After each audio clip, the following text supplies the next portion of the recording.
Welcome back to the JJ's Declutter podcast. I'm Julie, and today we're talking about one of my favorite things to plan for, even when it still feels like winter has dug in its heels. We're talking about spring goals, and more specifically, how clutter can either help those goals happen or completely shut them down. And I'm Janis, and I know some of you are already thinking, it's cold. My garage is a disaster, and I still haven't put away the holiday decorations. Why are we talking about spring? The answer is simple. Because waiting until spring shows up is how you end up standing in your driveway, holding a tomato plant, and wondering where on earth your shovel went. We see this all the time.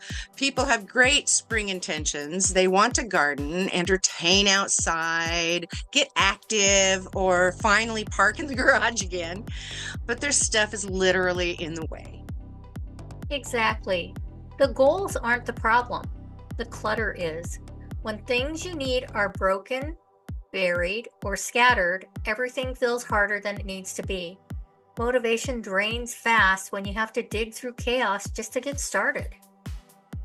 And that's why we're flipping traditional goal setting on its head today. Instead of starting with a to-do list for spring, we're starting with the stuff that's blocking your spring plans right now. So the first step is clarity. Not vague goals like get organized, but real specific ones. Do you want to eat dinner outside during the week? Grow vegetables. Ride your bike again. Host family barbecues without panic cleaning. Because vague goals lead to vague decluttering, and vague decluttering leads to still having a cluttered garage in July, while telling yourself, I'll deal with it later. Once you know the goal, we work backward. If you want to host outdoor dinners, what needs to be easy to access? Furniture, dishes, the grill, maybe some lighting. If those items are buried behind boxes labeled miscellaneous, we found the problem. I had to do this myself with 5 granddaughters and a great grandson. Excuses don't fly for long. They don't care why we can't have a picnic. They just want popsicles and space to run. Um, when I got honest, I realized my garage was blocking my spring plans, mostly with garden pots that I've been saving for years. Classic doom, didn't organize, only moved. I'm guilty. This is where we bring in the keep or let's go system, but with one extra question layered on top. Does this item support what I actually want to do this spring? If it doesn't, it's probably time to keep or let's go. Lives elsewhere, trash, sentimental, or goes out. It's our sorting system. Broken tools, dried up seeds, cracked pots, duplicate supplies, they're not helping. They're just taking up space and mental energy. If gardening is on your list, start with your supplies. I promise you don't need as much as you think. Most people are storing broken tools, seed packets from 5 years ago, and pots they don't even like. When you see all of that, your brain registers it as work, not joy. So instead of feeling excited about planting, you feel overwhelmed before you even begin. Um, Clear out what doesn't work, keep what does, and suddenly gardening feels doable again. But let me tell you about my heirloom seeds from my auntie from years ago. She gave me seeds from the rose campion that she had been growing for decades in her yard. And 15 years later, I came across the envelope of these seeds with her handwriting, which was wonderful. And I planted them. I planted the entire envelope of seeds, and two of them grew. So that was exactly what I wanted. And so heirloom seeds are kind of cool. And if you're going to throw out some old seeds, walk up and down the alleys in your neighborhood and just sprinkle them as you go. And some might grow. So, outdoor and entertaining is another big goal some people have. So start with the furniture. If it's wobbly, uncomfortable, or embarrassing, it's not supporting connection. It's supporting accidents. Yeah, I've been there. And let's talk supplies. Oh my goodness. Okay, melted spatulas, mismatched plates, citronella candles from 2015 that smell unlike citronella anymore. When you have to dig for one usable item, hosting stops being fun.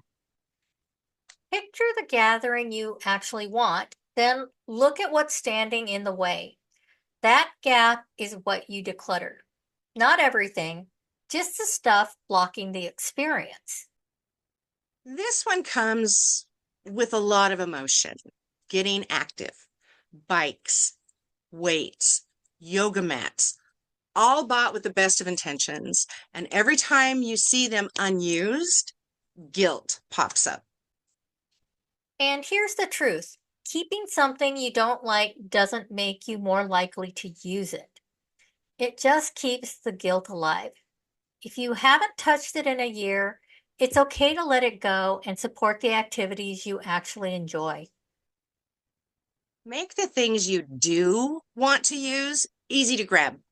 Shoes by the door, your bike is accessible, and the tires are pumped up, space to move. Don't ask me how I know you need to pump up the tires of your bike. Don't ask.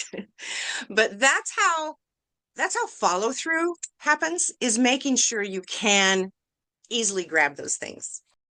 So let's talk about if your spring goal is the garage, because this is the final boss of clutter. It's where I'll deal with this later goes to retire. True. But if your spring plans involve gardening, biking, or entertaining, the garage matters. You don't need it perfect. You just need it functional. Yep. Start by prioritizing what supports your goals. Those items get the easiest access. Seasonal decorations and the unused gear goes higher, farther back, or out entirely. And a little gentle reminder, if you're storing adult children's belongings for years on end, it's time for a conversation. Your space should support your life, not function as long-term storage. Just Mhm. saying. And here's a big one. Spring cleaning is easier after decluttering. You can't clean clutter. You can only move it around. So the actual spring cleaning comes last. If deep cleaning is a goal, declutter first. Always declutter first. Cabinets, closets, drawers, cleaning around excess stuff turns every task into an obstacle course. So let's Yep. diminish the amount of excess. So we're going to pull it all together. And here's your plan. Write down your top 3 spring goals. Identify what's blocking them. Then schedule short decluttering dozen sessions to remove those barriers. Hashtag decluttering dozen. That is just 12 minutes at a time.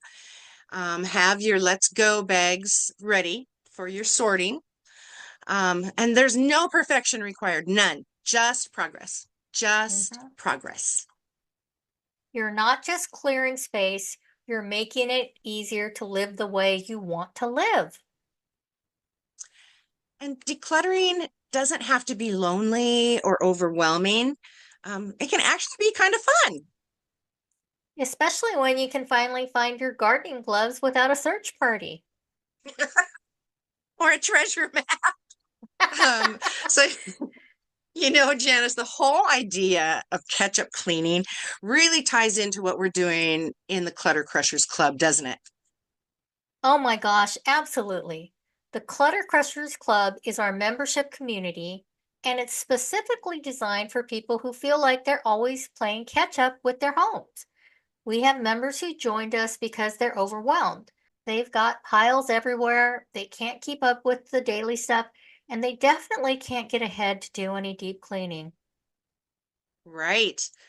And what we do in the club is we meet twice a month. It's actually 2 days a month, but we meet twice on each of those 2 days. So it's four for live decluttering sessions. We're literally decluttering together in real time. So you're in your home, we're in our homes, and we're all tackling our trouble spots together.